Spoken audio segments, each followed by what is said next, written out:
안녕하세요. 행공신 TV입니다. 오늘 영상의 주제는 초등학생 때 코딩 교육 꼭 해야 하나입니다. 코딩이 뭔지, 그리고 초등학생 대상의 코딩은 뭔지, 그리고 왜 코딩을 강조하는지, 그리고 초등 때 코딩 공부의 장점은 무엇인지에 대해서 결론 위주로 간단하게 정리를 했고요. 이제 제일 중요한 초등 때 코딩 공부 꼭 해야 하는지에 대해서도 정리를 해봤습니다. 코딩이라는 건 뭐냐면 사전적 의미는 이런 거예요. 어떤 일의 자료나 대상에 대하여 기호를 부여하는 일. 네, 여기 사전적 의미고 좀 실질적으로는 이제 이렇게 이야기를 합니다. 코딩이란 컴퓨터가 이해할 수 있는 언어로 입력하는 것 이것입니다. 우리가 이제 컴퓨터로 일을 하잖아요. 근데 정확하게 얘기하자면 컴퓨터한테 일을 시키는 거죠. 네, 계산해라. 뭐 그려라 이렇게 일을 시키는 건데 이제 일을 시키는데 우리가 이제 자판을 이용을 하죠. 네, 자판을 이용을 하는데 프로그램이 만들어져 있긴 해요. 근데 그러니까 이제 일반인들은 프로그램을 쓰는 건데 이제 그 프로그램이라는 것도 결국 이 코딩 지금 화면에 보시는데 이런 식으로 짜져 있다고 얘기를 합니다. 그래서 컴퓨터 입장에서는 이제 이렇게 그 언어로 입력돼 있는 이거를 해석해서 이제 일을 하는 거죠. 그래서 어쨌든 컴퓨터한테 일을 시키는 거예요. 코딩은. 네, 일을 시키는데 그 일을 시키기 위해서 이런 입력을 하는 것. 네, 이런 것들을 코딩이라고 얘기를 합니다. 딱 보시더라도 되게 복잡해 보이죠. 어려워 보이고. 네, 초등학생들이 당연히 못하죠. 근데 초등학생 대상의 코딩이라는 게 있어요. 자, 그건 뭐냐면 이제 예를 들어서 스마트폰에서 코딩 게임이라고 키워드를 앱 검색을 해보세요. 그럼 이제 몇 가지 앱이 나오는데 그 중에 하나가 이런 모양의 앱입니다. 자, 이거 스마트폰도 일종의 이제 뭐 작은 컴퓨터 같은 거잖아요. 그러면 이제 앱을 띄운 다음에 이제 시키는 거예요. 네, 시키는 건데 이제 이 펭귄처럼 보이는데 저는 어쨌든 이제 얘한테 동전을 먹으라는 거죠. 그럼 이제 어떻게 해야 되죠? 한 칸, 두 칸, 세 칸, 네 칸 가라. 그 다음에 왼쪽이죠. 네, 왼쪽으로 90도 방향 틀어라. 이 명령을 해야 되잖아요. 자, 이거를 앞에서 1번 코딩에서 이제 개념 봤을 때처럼 이렇게 막 타이핑, 그러니까 언어, 문자, 기호 이런 것들 입력하는 게 아니라 끌어다 갖다 놓는 거죠. 이렇게. 그러니까 요 아래 버튼을 이용을 하는 거죠. 여기 이렇게 버튼이 있죠. 네. 그러면은 이건 초등학생도 할 수 있는 거죠. 네. 결국 일을 시키는 건 똑같아요. 앞으로 네 칸을 가라. 그다음에 왼쪽으로 돌아서라. 그다음에 또 앞으로 네 칸을 가라. 요 일을 시키는 그러니까 시키는 일은 똑같은 건데 그거를 이렇게 막 그 언어로 타이핑을 해서 이렇게 일을 시킬 거냐 아니면은 요런 이제 버튼, 뭐 요런 것들을 이제 끌어다가 놓아 가지고 네, 시키느냐. 네. 방법의 차이인데 초등학생은 이제 훨씬 쉽죠. 네, 요렇게 해 놓으면. 그래서 요런 것들 이제 초등학생 대상의 코딩이라고 하고 지금 보여드리는 거는 이제 되게 쉬운 문제인데 문제가 점점 어려워지죠. 뭐 위로 점핑을 해라, 뭐 아래로 점핑을 해라, 뭐 이런 식으로요. 자, 그러면은 그 이 컴퓨터한테 처음에 뭐 시키고 그다음에 뭐 시키고 그다음에 뭐 하라고 하고 그다음에 뭐 하라고 하고 이 생각을 먼저 해야 돼요. 그다음에 그거를 이제 뭐 문자로 이렇게 칠 것이냐 아니면 이렇게 버튼을 이렇게 놓을 것이냐 그건 이제 방법에 해당하는 거고 이제 그래서 그 이 초등학생 대상의 코딩의 핵심은 이런 이 앱 같은 거 있죠. 네, 그러니까 코딩 방법을 익히는 게 핵심이 아니에요. 네. 뭐든지 마찬가지입니다. 한글 프로그램을 다루는 것도 물론 배워야 되죠. 그다음에 엑셀, 파워포인트 이런 것들도 다 이제 다룰 줄 알아야 되는 건 맞아요. 근데 그거는 그냥 시간과 노력이면 다 되거든요. 근데 한글에서 핵심은 뭐냐면 한글 프로그램을 다룰 줄 알았을 때 컨텐츠입니다. 내용. 그다음에 엑셀도 마찬가지고 코딩도 마찬가지예요. 그래서 코딩에서 핵심은 방법을 익히는 게 핵심이 아니에요. 그건 그냥 이제 자연스럽게 익혀지는 거고 주어진 과제를 어떻게 해결해 내느냐 이제 이게 핵심이거든요. 자, 어쨌든 그렇고 그래서 근데 왜 코딩을 강조하냐는 거죠. 네, 2018년에 초중고 코딩 교육 의무화라는 기사가 나오면서 그때 또 한참 막 이제 강조가 됐었는데 결론은 간단합니다. 4차 산업혁명이 가져올 미래 사회는 데이터 사회.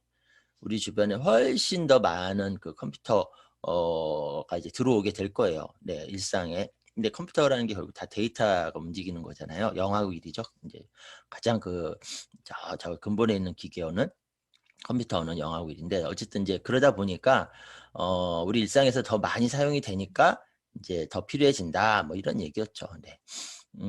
그래서 초등 때 코딩 공부를 하면 장점이 뭐냐면 일단 이제 4차 산업혁명이 가져오는 미래사회 데이터 사회를 대비하는 효과가 있을 거고요. 그다음에 코딩은 문학이 아닙니다. 네. 코딩은 논리입니다. 논리. 네. 앞에 처음에 뭐 하고 그다음에 뭐 하고 그다음에 뭐 하고 뭐 이렇게 논리고 그래서 초등 때 코딩을 하면은 초등 때 논리적 사고력의 기초 훈련이 되고요. 그다음에 과제가 주어졌을 때 그 과제를 해결하는 정답은 한 가지가 아니에요. 네, 여러 가지입니다. 네, 그랬을 때 얼마나 창의적으로 그 문제를 해결하느냐, 과제를 해결하느냐가 또 코딩의 핵심이거든요. 그래서 그거를 이제 자꾸 하다 보면은 자연스럽게 창의적 사고력의 기초 훈련이 또 되겠죠. 결정적으로 앞에서 보셨지만 수학 문제 푸는 게 재밌을까요? 이 코딩 이 과제 해결하는 게 재밌을까요? 네, 코딩 과제 해결하는 게 더 재밌죠. 그래서 어떻게 보면 초등 때 코딩 공부의 가장 큰 장점은 재미입니다. 재미. 공부보다 재밌다 이겁니다. 자, 여기까지 보면은 코딩 해야겠네 이 생각이 들죠. 네, 하지만 저의 결론은 꼭 해야 되는 건 아닙니다. 꼭 해야 되는 건 아닙니다. 자, 아까 앞에서 4차 산업혁명이 가져오는 미래사회 데이터 사회 그러니까 코딩이 중요해. 네, 이렇게 갖고 왔는데 4차 산업이 가져오는 미래사회는 데이터 사회는 맞지만 더 중요한 건 뭐냐면요. 코딩보다 더 중요한 거는 콘텐츠와 자기주도입니다. 네, 그래야 살아남을 수 있어요.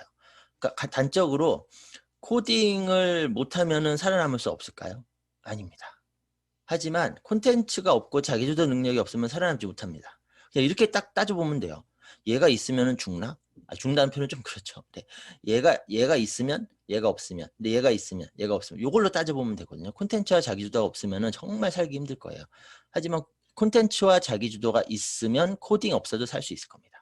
그래서 콘텐츠와 자기주도가 필수. 그러니까 얘에 먼저 집중을 해야 되고요. 자, 코딩을 하면은 논리적 사고력 훈련이 된다고 그랬죠.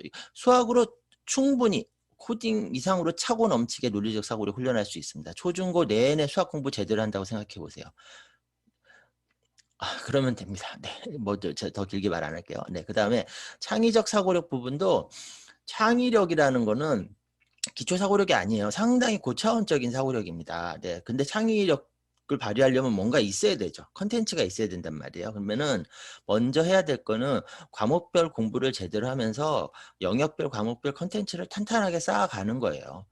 그리고 과목별 공부를 제대로 하는 과정 속에서 또 창의력이 길러질 수도 있어요. 창의력의 기초 부분들이 기초입니다. 그러니까 초등학생 때 어떤 엄청난 창의력을 기대하면 안 됩니다. 그냥 전형적으로 그냥 딱 뭐 정해진 뭐 답만 이렇게 그냥 구하는데 이런 있지 않고 자기만의 방식으로 좀 색다르게 이 정도만 해도 충분히 초등 때는 의미 있는 창의적 경험이거든요. 네. 근데 그런 것들을 하려면 일단 과목별 공부부터 제대로 해봐야 돼요. 네. 그래서 우선순위도 초등 때 창의력을 막 연습하자 이게 아니라 일단 과목별 공부부터 제대로 하는 게 1순위입니다. 1순위. 자, 그리고 이제 재미. 네, 물론 재밌는 건 맞아요. 근데 걔는 코딩은 재밌고 공부는 재미없고 이건 아닙니다. 다만 공부를 재미없게 할 뿐이에요. 네, 재미없게 할 뿐입니다. 수학 제 블로그 이웃분들이나 네, 그런 분들도 보면은 아이가 수학 공부가 재밌어졌다는 얘기들을 심심치 않게 들어요. 네, 재미없게 할 뿐이에요. 물론 코딩이 공부보다는 더 재미를 느끼기 쉬운 측면이 있긴 하지만 그렇다고 공부가 재미없는 거 이렇게 단정 지을 수는 없습니다. 그래서 결론 코딩 해야 될까요? 지금 그거 고민하시기 전에 각 과목별 공부부터 제대로 하고 있는지 이상하게 재미없게 하고 있는 건 아닌지 제대로 하지 않고 있는 건 아닌지 네, 이런 것들부터 먼저 체크하시고 그 다음에 각 과목 공부 제대로 하는데 더 집중을 하시고 그 다음에 코딩을 추가하는 거는 괜찮아요.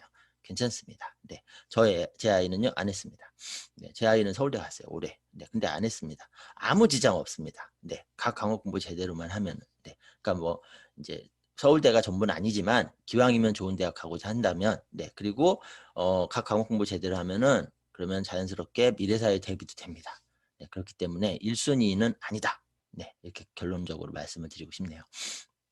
자, 그래서 일단 각 시기별로 1순위가 뭔지 2순위가 뭔지부터 빨리 파악을 하셔야 돼요. 제가 영상 다 올려놨거든요. 여기 나오잖아요. 그래서 뭐 예를 들어서 내 아이가 지금 4학년 1학기다. 초등학교 3학년 겨울방학과 4학년 1학기 공부 1순위잖아요. 우리 애가 4학년 1학기다. 그러면은 요 영상 3학년 겨울방학 영상. 이거 좀 헷갈릴 수 있는데 이렇게 보시면 돼요.